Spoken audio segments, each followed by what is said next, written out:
Olá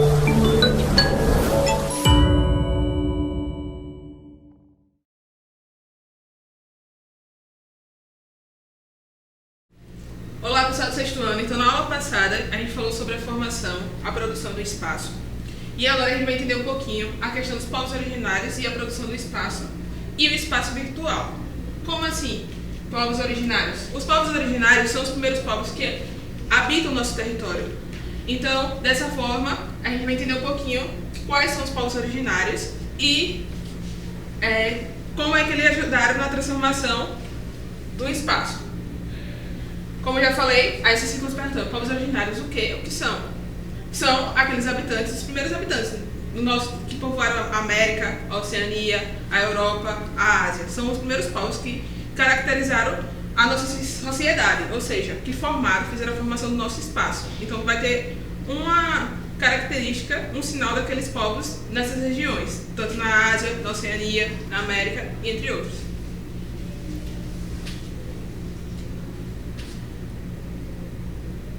Então, os povos originários da Oceania são os aborígenes e os maoris.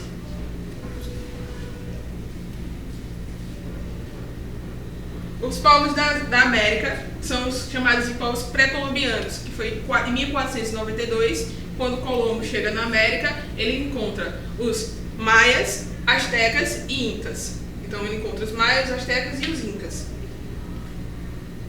Já na Europa, os povos que vão formar são os gregos e os romanos. Então, são esses que são os povos originários.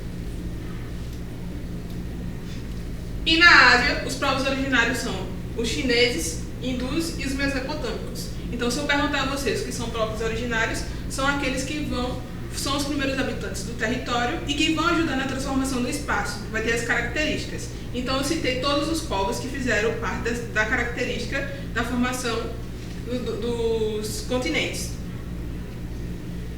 Aí no livro a gente vai dar uma olhadinha.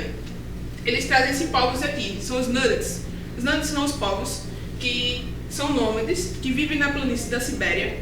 Então, são os únicos povos nômades na Terra, atualmente. São os únicos que tem. Então, eles vivem na Sibéria, ficam mudando de locais durante um determinado tempo e habitam a região da Sibéria no Imaltu. Acho que vocês já viram, teve uma reportagem do Luciano Huck que ele conseguiu encontrar esses povos e eles fez uma brincadeira com eles porque eles não conheciam o futebol, eles não sabiam o que é futebol.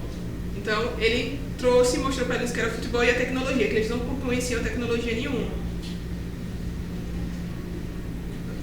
E do Brasil, a gente lembra lá quando os primeiros colonizadores, os europeus, chegaram ao Brasil em 1500, eles encontraram os indígenas.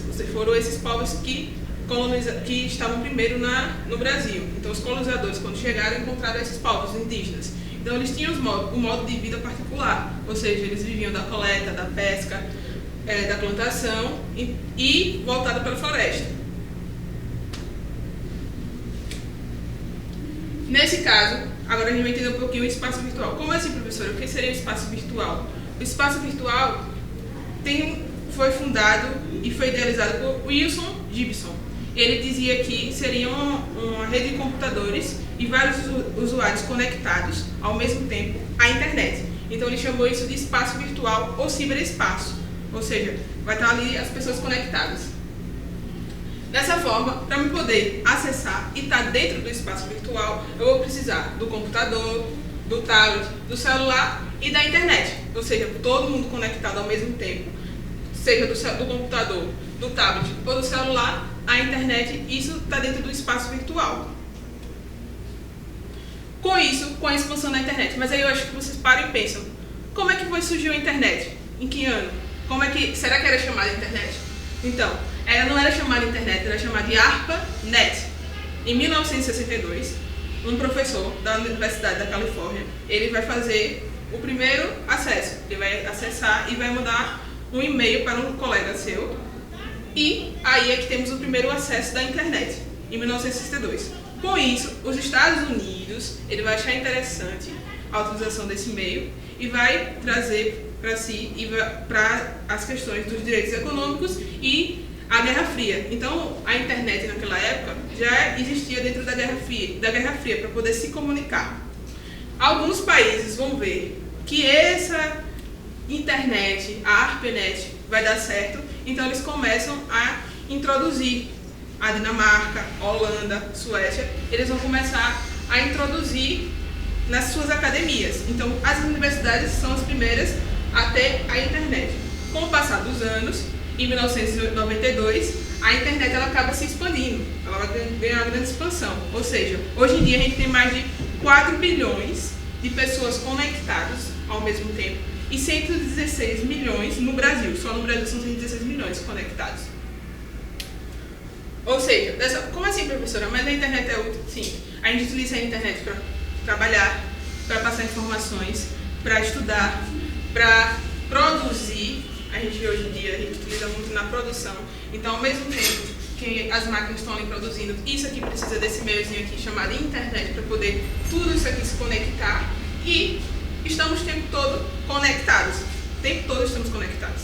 Se eu estiver aqui dando aula agora para vocês, vocês estão conectados no celular. Então, é útil a internet. Estamos todos necessitados da internet em si. Com isso, existe a transformação do espaço. Como assim a internet vai transformar o espaço? Com os avanços tecnológicos, tudo que está aí na nossa volta vai acabar sendo transformado com o passar do tempo. Tudo foi transformado. Ou seja, lá na agricultura, lembra que eu falei para vocês que era o setor primário? Vai acabar acontecendo lá no plantão de dúvidas que eles me perguntaram sobre o êxodo rural, que as pessoas saem do campo para a cidade. Isso vai ser aqui a transformação do espaço. Vai ver a ver com a internet, porque vai vir a tecnologia para dentro do campo e vai ser tudo transformado aos poucos. Dentro da cidade vai ser transformado também, porque a gente vai ter a geração de carros elétricos, a questão da internet mais fácil. Ou seja, se eu quiser mandar uma mensagem agora para um amigo meu lá no Japão, ele vai receber, vai ter uma comunicação maior. Então o espaço está sendo transformado com o passar do tempo. E a cada vez mais. Ou seja, quando a gente olha assim se a gente pegar um mapa, a gente vai ver que o mundo está o tempo todo conectado. O mundo aqui está todo conectado. Todo mundo está conectado ao mesmo tempo. A gente tem cores diversificadas para a gente entender um pouco como é que existe essa conexão, como se estivesse variando. Então, todo mundo está conectado. São mais de 4 bilhões de pessoas conectadas ao mesmo tempo. Aí eu vou deixar aqui a atividade para vocês, da página 80 e 81, da 94 a 97. Espero que vocês cliquem lá, abram o livro e comecem a responder as questões.